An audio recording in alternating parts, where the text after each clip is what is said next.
The hardest knowledge, obviously, is self-knowledge. That's why the ancient Greeks, like Plato, Socrates, the main one, said his main dictum is know thyself. Know thyself. That's the most important thing in life, Socrates said. By the way, he lived about the same time as the Buddha. He said the most important thing is know thyself. And that was inscribed at the Temple of Delphi in ancient Greece. Know thyself. Another strange inscription, and that takes us now to where we are going. On the same temple inscribed was saying that for a long time people couldn't interpret. They thought something was missing. The other words on the temple was, so on the other side of the temple, you are in Greek. You are. And so the archaeologists looked and said, there's something missing here. You are, and they tried, is there another word that you are? But there was no other word. You are. Know thyself. You are. Oh. Then at some point, somebody understood what it probably meant. It was pointing to a deeper dimension of who you are. But the real knowing yourself is not just knowing the personality. That's only one level. It's not the deepest level of knowing yourself. It's important too to know all the stuff that runs you, that operates in you as a conditioning of your mind.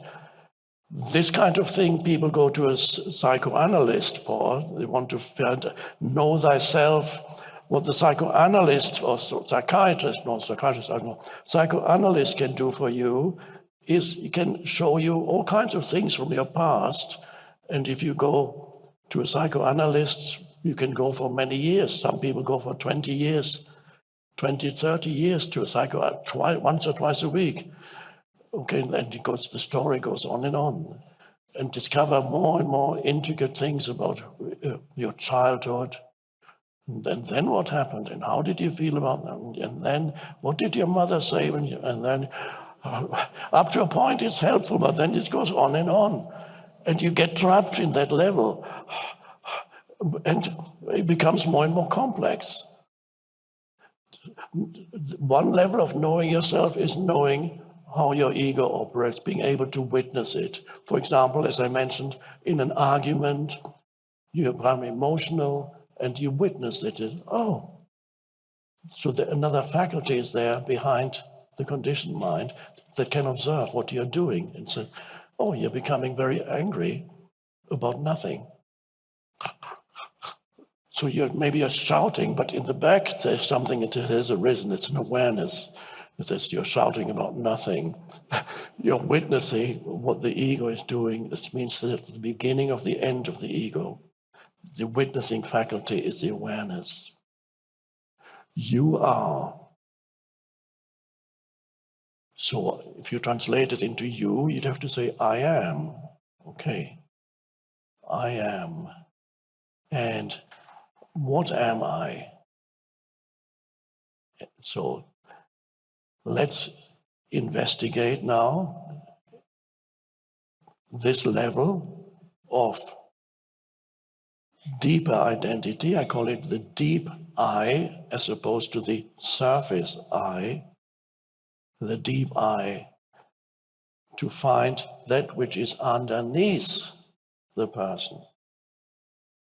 And in order to find that, the stream of thinking that sustains that personal sense of self needs momentarily come to a cessation. And that's why I started this evening with observing your breath, because that can bring about a brief sensation in the stream of thinking.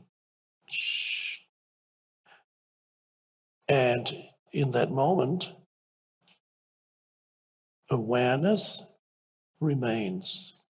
Consciousness remains, but it doesn't become thought.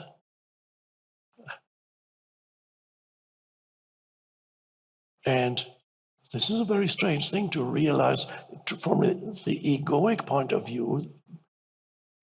So what, says the ego?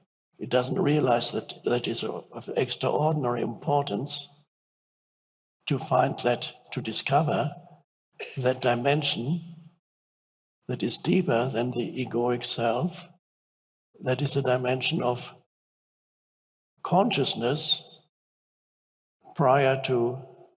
before it becomes thought. So the most vital realization for you is to realize that there are spaces in your mind that you just need to discover, or really ultimately only one space. You discover that there is a space in you where you can be conscious without needing to think, but you're very alert, you're completely here. Another word for it, some words can be helpful as pointers. Another word for it is stillness. You discover a dimension of stillness within you. Stillness means consciousness without the movement of thought. Wow.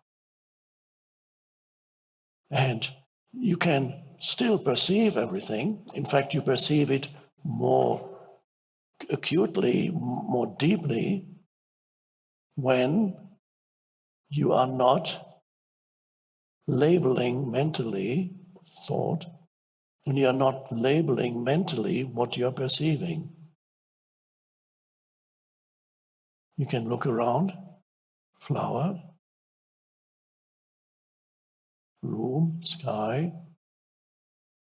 Everything is there. You know what you're looking at without calling it anything, without concept.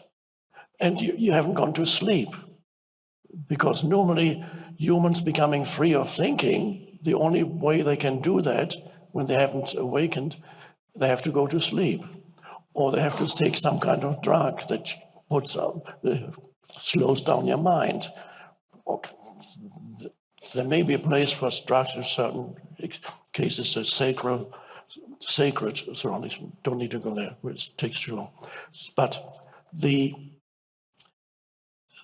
discovery that stillness, which is unconditioned consciousness, which is deeper than the person, is always there, but it's covered up by the noise of the mind. And you are completely identified with this surface movement.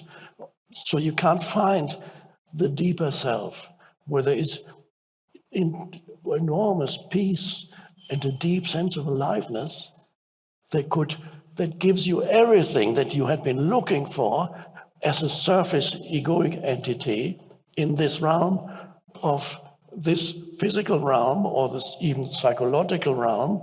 You were looking for that, never finding this ultimate sense of being home, having arrived, you feeling at home in the universe, rather than being alienated. Alienation is a very common mental illness for millions of humans, especially modern day humans. So the most important discovery for you is discover there's something deeper in you than the person. They are not separate in the same way that the ripple on the surface of the ocean is not separate from the ocean. The ripple is a surface phenomenon. It's something that the ocean does. And you are something that consciousness, universal, the one universal consciousness that pervades the entire universe, but is transcendent to this universe. It is something that consciousness does. It creates the image of a person, like the ocean produces a ripple or a wave on the surface. And there goes a little ripple, and it has a name. Whatever name you have for you as the ripple, that's me. And the ripple is uneasy because it's surrounded by many, many other ripples, and you never know what they want.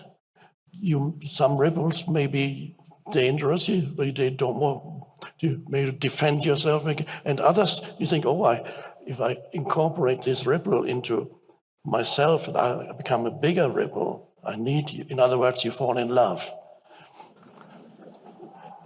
I'm not talking about real love. I'm talking about falling in love, which is,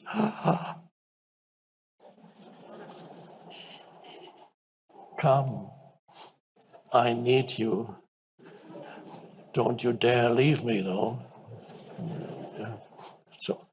So the ripple leads a very uneasy existence because it doesn't know that it is part of the ocean. You know by now that I'm talking about you as the human.